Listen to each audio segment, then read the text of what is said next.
Pagdating nila sa komedor, nakaupo na ang lahat. Tanging siya at si Jericho na lang ang hinihintay.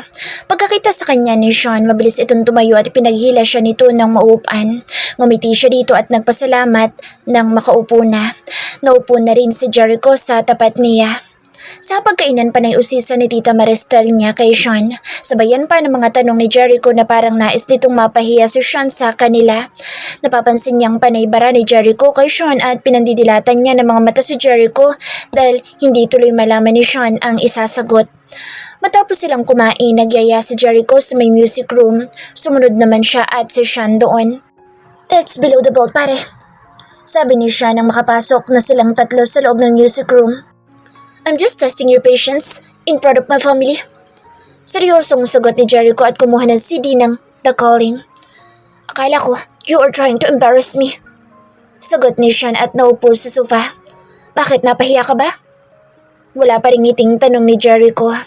Napatuwid ng upo si Sean at seryoso ang mukhang tumingin kay Jericho.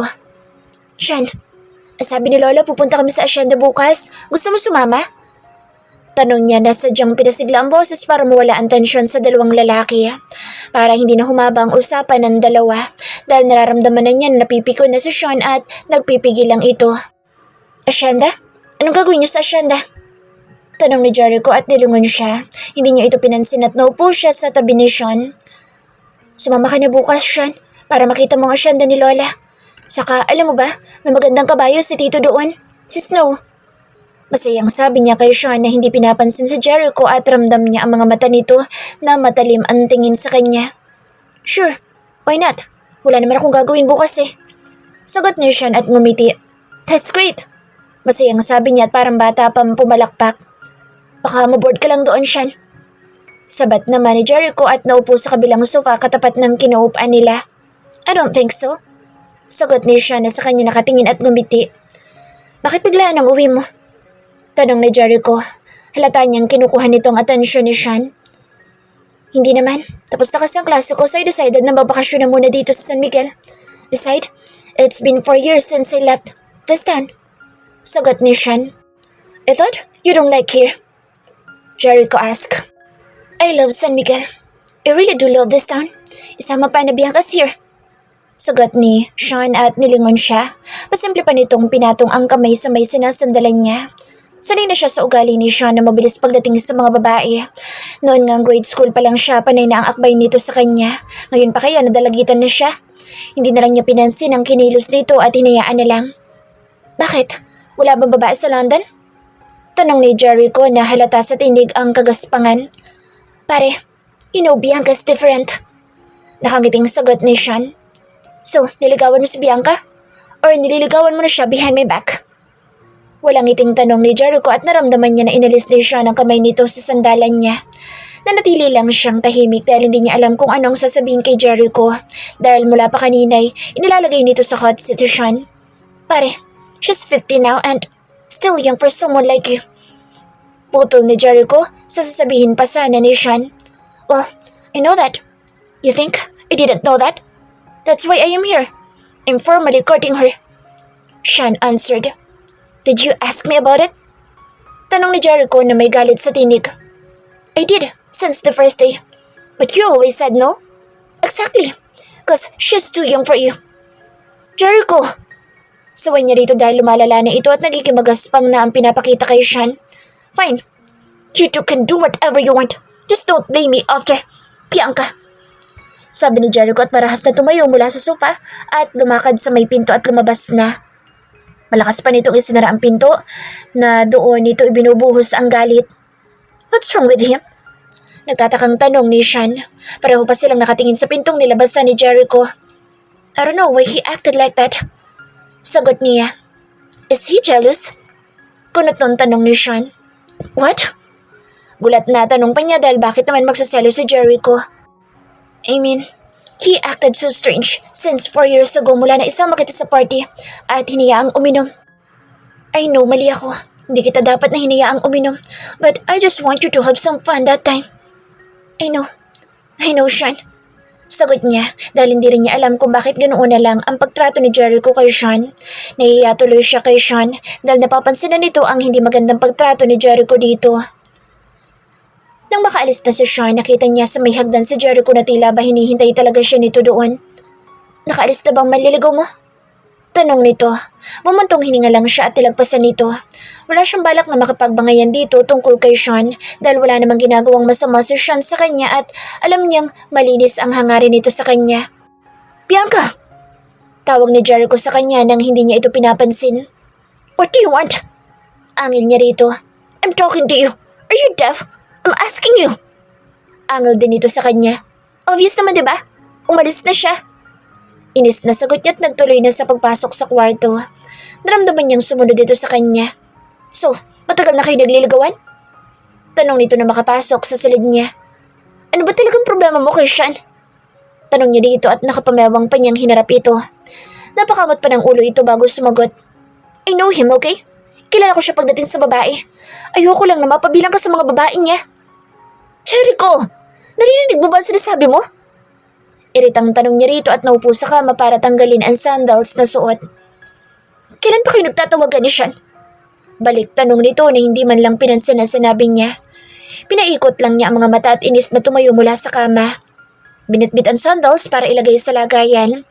Ayaw niyang sagutin ito kaya iiwasan na lang niya. Total, lahat naman na isasagot niya ay mali para rito dahil inis na ito kay Sean. Sa ewan niyo kung bakit ganoon na lang ang pagkainis nito kay Sean. Bianca! Sigaw ni Jericho. Sabay marahas pa siya nitong hinila sa braso paharap dito. Nagulat siya sa inaasal nito at halos bumunggo na siya sa katawan nito sa malakas na paghila nito sa kanya. Nanlalaki ang mga mata niyang napatingin siya dito at ganoon din ito. Nagulat din sa sarili nitong reaksyon, kaya naman para itong napaso at mabilis siyang binitawan. Umatras siya at sinulya pa nito at bumuntong hininga ito at nagyuko ng ulo at walang imik na lumabas ng silid niya. Ano bang problema niya? Tanong niya sa sarili habang nanatiling nakamata sa pintong nilabasan nito. Kinagabihan wala si Jericho sa hapunan. Lumabas daw ito marahil nagpunta kay Crystal o di kaya naman ay pumarty na naman ito, gaya na lagi nitong ginagawa pag weekend. Pagkatapos niyang kumain, umakyat na siya agad sa itaas. Nagpaalam na magpapahinga na siya dahil maaga silang pupunta sa asyenda bukas kasama sa Sean. Pagkahiga niya, tinawagan siya ni Sean at kinumusta kung okay lang siya at napunta ang usapan nila kay Jericho. Sa pagiging masungit nito at tila napakaantay siya nito. Halos tumagal din ng isang oras ang usapan nila na halos kay Jericho lang umikot at sa mga gagawin nila bukas sa asyenda. Matapos sila mag-usap ni Sean ay lumayo siya para sumilip kung dumating na ba ang sasakyan ni Jericho, tulad ng lagi niyang ginagawa mula noon hanggang ngayon. Tila ba isa ng ritual sa araw-araw na lalabas ng gabi si Jericho. Hindi siya makakatulog nang hindi pa nakikita ang sasakyan nito sa garahe. Magmula ng gabing nangyari ang first kiss niya kay Jericho. Dahil hindi siya makatulog, naisipan niyang lumabas sa may pool. Bit-bit ang Pride and Prejudice book niya. Naupo siya sa tabi ng pool at ibinabad sa malamig na tubig ang dalawang paa. May ilaw sa may pool, dim light, sapat na para makapagbasa ng libro sa ilalim ng buwan habang napapalibutan ng mga maningning na bituin. Malalim na ang nararating niya sa pagbabasa nang biglang may aninong tumakip sa liwanag na nagbibigay sa binabasa niya. Huminto siya sa pagbabasa at tumingala para tingnan ang tumatakip sa liwanag. Nakita niya si Jericho na nakatayo sa may likuran niya. Naka-maroon jacket and black underneath shirt, ripped jeans, black chalk. Lutang na lutang ang kagwapuhan nito at sa uri ng suot nito ay nakakasigurado siyang galing ito sa party kasama si Crystal. Hey, alanganing sabi niya rito. Hey, sagot ito at naupo sa tabi niya paharap sa kanya at pinatong ang mga braso sa tuhod. Kararating mo lang? Tanong niya at sinara ang librong binabasa at inilapag iyon sa tabi. Yep. What's in this book? Will you keep on reading it? Tanong nito at dinampot ang libro at kunwari binabasa ang teaser sa likod. It's literature, and I love Miss Jane Austen, an incredible author. Sagot niya at nilingon ito. Kahit sa dim light lang na ilaw, kitang-kita niya ang kagwapuhan ni Jericho na tila ba isa itong modelo ng mamahaling damit. Napalunok siya at nag-iwas ng tingin. Bakit ka dito nagbabasa? Tanong nito at sinulyapan siya. You can't sleep? You can't sleep? Why? I don't know. Is this about Sean? Sort of. Jericho, why you hate Sean? Tanong niya at nalingon ito. Bumuntong hininga lang ito at inilapag muli sa semento ang libro niya. I didn't say I hate him. It's just, I'm trying to To, I mean, to, I don't know? Sagot nito na hindi matuloy-tuloy ang sinasabi. You don't know? How's that? Bianca, you're so young to be in a relationship, especially if that relationship is with Sean. He dated bunches of girls, young and adult, and you are so innocent for him. Seryosong paliwanag nito. Naintindihan man niya ang ibig sabihin nito kaya lang masyado lang itong OA dahil naliligaw pa lang naman si Sean at hindi naman siya sigurado kung sasagutin niya ito o kung gusto nga niya ito bilang boyfriend niya. Gusto niya si Sean pero sa ngayon bilang kaibigan pa lang pero hindi niya sinasara ang posibilidad na magkaroon si Sean ng pag-asa sa kanya. Basta ngayon, masaya siya dahil kaibigan niya si Sean. You mean, you want to protect me from him? Tanong niya rito at lihim siyang napangiti. I guess. Tipid na sagot nito. Don't worry, I can handle him. Nakangiting sagot niya rito. Yeah, sure. Sasama ka ba bukas sa asyenda? Tanong niya rito para may ibang usapan dahil nakikita niya na iilang ito. Marahil nahihiya itong aminin na gusto siya nitong protektahan mula kay Sean. O marahil ayaw nitong aminin iyon sa sarili nito. Yeah, I'm going to. That's great! Masayang sagot niya dahil totoo naman na gusto niya makasama ito sa asyenda dahil sa tuwing pumupunta sila sa asyenda, isinasakay siya nito kay Snow, ang paboritong kabayo niya at pinapasyal sa buong asyenda. Let's get inside. It's getting cold and it's pretty late. Yaya nito sa kanya. Tumango siya at inalayan pa siya nitong tumayo mula sa pagkakaupo sa semento. Where have you been? Tanong niya habang akbay pa silang naglalakad papasok sa mansyon. A friend's house. Are you with her? Who? Krista, your girlfriend. She's with me all the time. He answered and rolled his eyes. Yeah, I noticed. Pagdating sa pintuan ng silid, ay huminto rin si Jericho sa paghakbang at pinagbuksan pa siya nito ng pintuan. Good night, Bianca. Good night, Jericho. Sagot niya pumasok sa loob ng silid at muling nilingon ito. Nanatili pa rin itong nakatayo sa may pintuan at nakatingin sa kanya. Thank you, Jericho. Sabi niya at ngumiti rito. Tumango lang ito at isinara na niya ang pinto. Ewan niya pero naninibago siya kay Jericho sa tuwing nakikita niya itong nakatingin sa kanya. Napakalalim nitong tumingin ngayon, hindi tulad noon. At hindi rin niya maintindihan kung bakit kinakabahan siya sa tuwing magtatama ang paningin nila. Dati pa niyang napapansin ang sarili na tila ba kinakabahan siya pagdating kay Jericho. Noon, naiisip niyang natatakot lang siya dito dahil alam niyang ayaw nito sa kanya. Isama pa na makulit siya at madalas siyang makasira ng mga laruan nito. Pero nang malasing ito at mahalikan siya nito, nang hindi sinasadya, tila iba na ang dahilan ng kaba niya pagkaharap ito. Lalo na ngayon, madalas siyang nahuhuli ito na nakatingin din sa kanya. Hindi tulad noon na alam niyang wala itong pakaalam sa kanya. Pero iba na ito ngayon, lalo na pagdating sa mga gustong manligaw sa kanya. Lagi ito nakikialam, lalo na kay Sean. Oh, you look great. Bulalas ni Sean nang bumaba siya ng hagdan. Pupunta sila sa asyenda ngayon kasama ang Tita Maristel at Lola Felizania. At gaya ng sabi ni Jericho kagabi, sasama din daw ito. Nakangiti siyang bumaba at sinalubong naman siya ni Sean. You look lovely. Bulong nito nang makababa na siya ng hagdan. Ngumiti siya dito at pasimpleng hinampas ang balikat nito habang pinagmamasdan ang suot niya. Sky blue crop top and blue tight jeans ang suot niya na tinernuhan niya ng block boots na madalas niyang isuot pag pumupunta sila sa asyenda. At ang hot na pasalubong sa kanya ng Tito Miguel niya nang mag-business trip ito sa Paris. Malakas ang loob niyang magsuot ng mga crop top dahil masasabi niyang sa edad niyang 15, may maganda na siyang katawan. Flat ang tiyan niya at tamang laki ng mga dibdib. Makinis din ang balat niya na marahil dahil sa pag-aalaga ng Tita Maristel niya. Hindi naman siya ganoon kaputi at kakinis noong una siyang mapunta sa mansyon. Pero dahil na rin sa pag-aalaga ng Tita Maristel niya at siya sa sarili niyang katawan, masasabi niyang tila na siya kutis mayaman. Isama pa na mahilig siyang gumaya sa pananamit ng mga ilang sikat na model, international and local. Kaya naman tila na siya modelo kung magdala ng damit. Thank you. You look good too. Nakangiting sagot niya habang pababa ng hagdan. Gray polo shirt, denim jacket, ripped jeans and black Converse ang suot ni Sean. Masasabi niyang marunong talaga itong magdala ng damit. Tila ito bad boy o di kay action stars sa mga movie. Shall we? Tanong nito na makababa na siya ng tuluyan at nakangiti itong pinagmasdan siya. Muli, "You look lovely in that hat."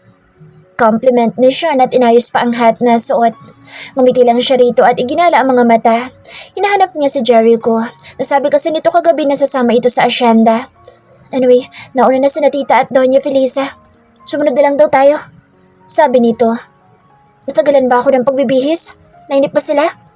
No, ayusin lang daw nila mga pagkain natin doon. Sagot nito at iginiya na siya nitong palabas. Pero inaalala niya si Jericho kaya huminto siya at nilingon ang taas. Naiisip na marahil nasa taas pa si Jericho at naghahanda na rin. Tatawagin ko lang si Jericho. Paalam niya at lumakad paakyat sa hagdan. Sasama ba siya? Tanong ni Sean. Tumangulang siya dito at tinakbo ng paakyat ang hagdan.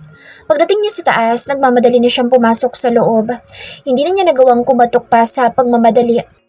At ganoon na lang ang gulat niya na makita si Jericho na nakatayo sa closet nito na tanging block boxer lang ang suot nito.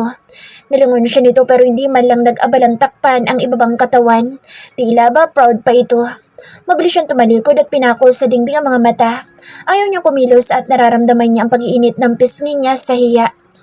What are you doing here? You should knock. Sita ni Jericho sa kanya. Humugot siya ng malalim na paghinga bago sumagot dito. Aalis na kasi kami papuntang asyenda. Itatanong ko lang kung sasama ka. Mabilis na sagot niya dahil tila siya pangangapusan ng hininga sa kaba. Hindi ito sumagot pero naririnig niya ang mga pagkilos nito. Marahil ay nagbibihis na ito. Nasa baba na rin si Sean. Naghihintay. Alanganin na patuloy niya nang hindi pa rin ito sumasagot. Bakit hinintay niyo pa ako? Tanong nito. Dahil sabi mo kagabi sasama ka. Asyenda ko yun, so alam ko kung paano ang pumunta doon. Sige, mauna na kami ni Sean. Nauna na kasi sina Lola doon. Sagot niya at akmang hahakbang na siyang palabas. Sandali! Pigil nito. Nilangon niya ito at buti naman nakabihis na ito. Nagtatali na lang ng leather boots nito habang nakaupo sa malaking kama. Ewan niya pero tila ito modelo ng boots sa pagkakayuko nito. Plain white shirt and maong pants lang ang suot nito. Napakasimple pero masasabi niyang ang lakas ng dating. Matapos may tali ang leather boots, tumayo ito at hinila ang brown leather jacket sa upuan at isinuot iyon. Napasinghap siya dahil tila modelo ng mamahaling damit ang kaharap at napaka-intimidating nitong tingnan. Let's go! Sabi nito habang nanatili pa rin siyang nakamata rito. Lumapit ito sa kanya at tinila siya sa siko at lumakad na silang palabas ng silid. Sunulyapan lang niya ang kamay nito na nakahawak sa siko niya. Masasabi niyang nandoon na naman ang bultaheng kuryente sa katawan niya. Gumagapang. Pagdating sa hagdan, agad silang tiningala ni Sean na naghihintay sa baba. Naramdaman niyang pasimpleng inalis ni Jericho ang pagkakahawak nito sa siko niya. Nagkabit balikat lang siya at nauna na sa pagbaba. Sinalubong naman siya ni Sean. Akala ko hindi ka sasama. Nakangiting sabi ni Sean kay Jericho. Ayoko maboard sa bahay. Sagot ni Jericho na makababa na at lumapit kay Sean. Sinuntok ito sa balikat tulad ng madalas gawin ng mga ito pag nagkikita. Tila ba iyon ang batian ng mga ito? You're right. Nakangiting sagot ni Sean at sinulyapan siya. Ngumiti lang siya dito at napansin niyang si Jericho ay nawala na ang ngiti sa mga labi. Let's go. They are waiting for us. Sabi ni Jericho na nasa tinig ang pagkairita. Let's go. Sagot ni siya na tinawakan ng kamay niya. Hindi na rin naman siya umiwas pa. Paglabas nila ng bahay, kaagad niyang nakita ang mamahaling motorsiklo sa tapat ng bahay. Isang dilaw na Ducati. Napanganga pa siya sa ganda ng motor at excited na nilingon si Sean na nakangiti sa kanya. Is this yours? Excited na tanong niya na hindi maitago ang pagka-excite. Nope, hiniram ko lang yan sa pinsan ko. Maganda kasi ang panahon ngayon, masarap gamitin. Sagot ni Sean. Where's your sports car? Seryosong tanong ni Jericho. Nasa garahe. Gusto ko muna mag-try ng iba. Sagot ni Sean. This is great. Masayang sabi niya at tumakbo palapit sa motor. You like it? Tanong ni Sean at lumapit sa kanya. Nakangiti siyang tumango, tinawakan ng motor. You can try that. Sabi ni Jericho. Sabay pa sila ni Sean na napalingon dito. It's dangerous. Dagdag nito at tumakbang na sa kotse nito at binuksan ang passenger seat. It's safe. Don't worry. Sabi ni Sean na walang ngiti sa mga labi. Not for her. Seryosong sagot ni Jericho. But I want to try. Sabat niya sa mga ito. No, Karen! Matigas na utos ni Jericho. What? Sabay pa sila ni Sean na nagulat sa utos ni Jericho. Bro, save ito. Isa pa ako naman ang kasama niya, hindi ko siya pababayaan. Paliwanag ni Sean. Bianca, get in the car! Muling matigas na utos ni Jericho sa kanya. Nagkabit-balikat lang siya at sinulyapan si Sean na napakamot na lang ng batok at hindi na kumibo pa. Dahil marahil ayaw nitong makabangayan si Jericho nang dahil sa ganitong bagay. Ini siyang humakbang palapit sa pulang Ferrari nito at padabog na naupo sa passenger seat at sinulyapan si Sean na pasakay na rin sa Ducati nito. Napasimangot siya. Gusto niya ma-experience ang sumakay doon kasama si Sean. Naramdaman niya ang pagsakay ni Jericho sa driver's seat. Hindi niya ito nilingon na natili siyang nakatingin kay Sean habang pinapaandar ang motor nito. Hindi ka pwedeng sumakay sa mga ganyan, sabi ni Jericho habang binubuhay nito ang makina ng kotse. Pwede. Ayaw mo lang? Parang batang sagot niya at sinulyapan nito. Cause it's dangerous. You're not sure kung marunong ba talaga si Sean sa pagdadrive niyan. Siyempre marunong siya. Papayramin ba siya kung hindi? Isa pa, i-risk ba niya ang sarili niya? Inis na sagot niya at binagsak ang likod sa upuan. Bumuntong hininga lang si Jericho at mabilis na pinaharurot ang kotse. Nagulat pa siya sa biglang pag-andar doon na muntik na niyang ikasubsob sa dashboard. Buti na lang inapahawak siya. Ano ba? Inis na sita niya at inayos ang hot na nagulo sa biglang pagkasubsob ng muka. Masamang tingin na ipinukol niya rito. Sunulyapan lang siya nito at itunoon na sa kalsada ang mga mata. Mas safe pa yata sa motor ni Sean eh. Inis na sabi niya at nilingon si Sean na napakaastig magmaneho nito sa mamahaling motor habang nakasuot ng helmet. Tila ito action star at sigurado siyang maraming babae ang nahuhumaling dito. Stop looking at him! Galit na ni Jericho na ikinagulat pa niya. Mara siyang napalingon dito at nakita niya ang galit sa mga mata nito. Ewan niya kung bakit ito nagagalit ng ganoon sa kanya at kay Sean. Bakit magalit na galit ka sa kanya? Tanong niya rito. Hindi ako galit sa kanya. I'm just trying to save you. Ayoko mahulog ang loob mo kay Sean. He's not the right guy for you, Bianca. He's dangerous. You can trust him.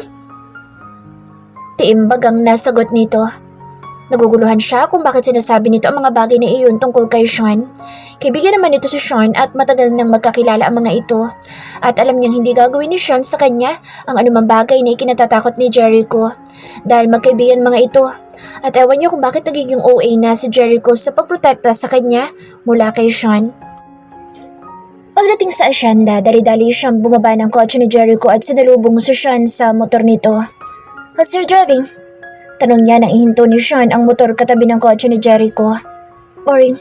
Much better if may backride ako. Sagot nito at kumindat pa sa kanya habang isinasabit ang helmet sa motor. Ngumiti siya dito at hinila ito sa kamay. Come on, I'll show you around.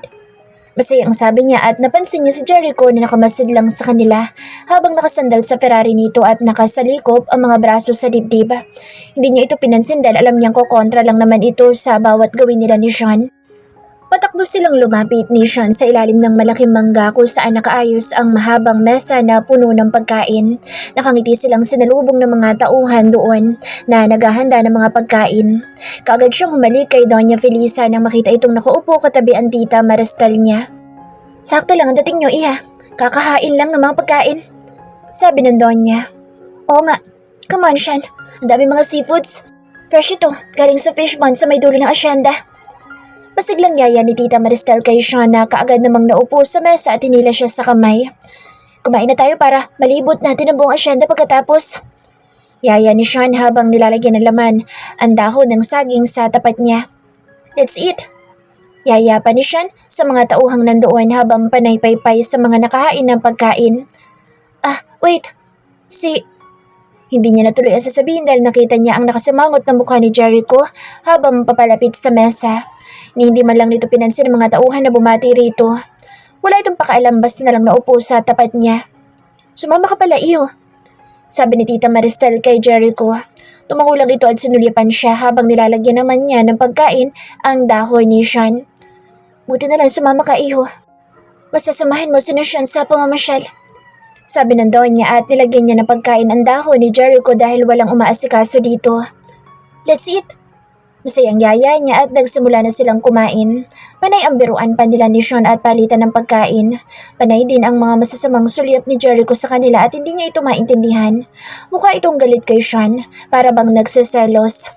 Nasa mid pa siya sa naisip at umubo ng umubo. Are you okay? Nag-aalalang tanong ni Sean at inabutan siya kaagad ng tubig. Thank you. Bulong niya at inubos ang laman ng baso at nakita niyang inihagis ni Jericho ang balat ng saging sa mesa. Sinumay pa siya ng mami nito pero baliwala lang itong tumayo at lumakad kung saan nakasunod lang siya ng tingin dito at masasabi niyang kakaiba mga kinikilos nito mula nang dumating si Sean. Pagkatapos nilang kumain, niyaya na siya ni Sean na mamasyal sa malawak na asyenda. Hindi na niya mahanap si Jericho, hindi na rin naman niya ito tinanong pa. Kaya silang dalawa lang ni Sean ang namasyal. At dahil gusto niyang makasakay sa Ducati ni Sean, niyaya niya itong isakay siya. Wala naman si Jericho kaya walang sasaway sa kanila. Isinakay naman siya ni Sean at yun ang ginamit nila sa pamamasyal sa malawak na asyenda. Nakayakap siya sa bewang ni Sean at halos nakadikit na siya sa likod nito sa takot na baka malaglag siya. Mabagal lang naman ang pagpapatakbo nito pero dahil first time niyang sumakay, kaya ganoon na lang siya kumakakapit kay Sean. Are you okay? Tanong ni Sean sa kanya. Marahil nararamdaman nito na humigpit ang yakap niya dito dahil sa takot. Yeah, tipid na sagot niya sa tenga nito. Panay kaway at bati ng mga trabahador sa kanila na ginagantihan naman nila ng kaway at mga bati. Huminto sila sa may maliit na ilog kung saan siya madalas maligo noon. Ito ang paborito niyang lugar sa asyenda. Lilim kasi doon, puno ng mga naglalakihang puno at tahimik ang paligid, malayo sa mga nagtatrabaho. Wow, this is paradise. Bulalas na siya nang makababa na sila sa motor. Yeah, this is my favorite place. Sagot niya tumakbo sa tubig. Come on, Sean. Yaya niya rito at sumunod naman ito sa kanya. Wow, so clear. Sabi nito nang matitigan ang malinaw na tubig. Puno ng mga bato sa ilalim. Yeah? Sagot niya at hinampas ng tubig si Sean. Ganun na? Sabi ni Sean at gumanti ito at binasa din siya ng tubig. Nagtitili siya at tumakbo palayo kay Sean. Hinabol siya nito at sinaklit sa bewang. Come on, don't run! Tumatawang sabi ni Sean habang mahigpit siya nitong hinawakan sa bewang. Malakak lang siya ng tawa na tila ba nag-echo ang tawa niya sa buong paligid. Enjoying yourself? Tinig sa di kalayuan ang nagpatigil sa tawanan nila ni Sean. Sabay pa sila ni Sean na napalingon at nakita nila si Jericho sakay ng puting kabayong sa snow habang walang ngiting nakatingin sa kanila. Unti-unting nawala ang ngiti niya at inalis ang kamay ni Sean sa bewang niya. Jericho! Si Sean at ngumiti. Where have you been? Tanong niya dahil halatang galit na naman ito. Looking for you. Baka kung saan na kayo nakakarating. Mariing sagot nito. Napakamot ng batok si Sean at tumingin sa ibang dako. Tiningala naman niya si Jericho na napakagwapong tingnan nito habang matikas na nakasakay kay Snow. Tila ito isang bida sa mga teleseryeng napapanood niya. He's so handsome and perfect. Bulong ng isip niya at pinulot ang hot na nalaglag sa lupa. Let's swim! Magandang araw at masarap ang tubig. Yaya ni Sean at muling lumapit sa ilog. No, hapon na. Hinahanap na kayo doon. Matigas na sagot ni Jericho na sa kanya nakatingin. Bianca, come on. Matigas na tawag ni Jericho sa kanya. Why? Alanganing tanong niya. Sa akin ko sasabay. Matigas na utos nito. Nagulat siya at nalipat ang mga mata kay Sean na napakamot na naman sa batok at nagkibit-balikat na lang. Tumango na lang siya at walang kibong lumapit kay Snow. Sumunod ka sa amin, Sean. Utos ni Jericho habang tinutulungan siya nitong makasakay kay Snow sa likod niya. Hinila siya nito sa kamay at isinakay sa likod nito. At pakiramdam niya namumula ang pisngi niya nang maramdaman ng mainit na kamay ni Jericho sa kamay niya. Isama pa na kailangan din niyang yakapin ito sa likod tulad kanina nang sumabay siya kay Sean sa motor nito. Umawak lang siya sa jacket nito para sana maiwasang madikit sa likod nito dahil pakiramdam niya ay napapaso siya na hindi niya nararamdaman kay Sean kanina. Nagulat pa siya na biglang hilahin ni Jericho ang dalawang kamay niya at pinawesto sa bewang nito, payakap. Nabunggo pa nga ang mga dibdib niya sa malapad nitong likod. Umugot na lang siya ng malalim na paghinga at sinulyapan si Sean na binubuhay na ang makina ng motor nito. Be a good boy, Snow. Bulong pa ni Jericho sa puting kabayo at tinimas-himas ang ulo nito at pinalakad na. Mabagal ang takbo ng kabayo dahil inaalalayan pa nila si Sean. Nang medyo okay na si Sean at nakakaagapay na sa kanila, ay binilisan na ni Jericho ang pagpapatakbo. At dahil doon, lalo niyang naisiksik ang katawan kay Jericho. Naiwan ba niya kung bakit tila siya ang nag-e-enjoy at lalo pa niyang niyakap ito at idinikit ang muka sa likod nito at ipinikit ang mga mata. Tila ba napakasarap ng pakiramdam na nakadikit siya ng ganoong kalapit kay Jericho.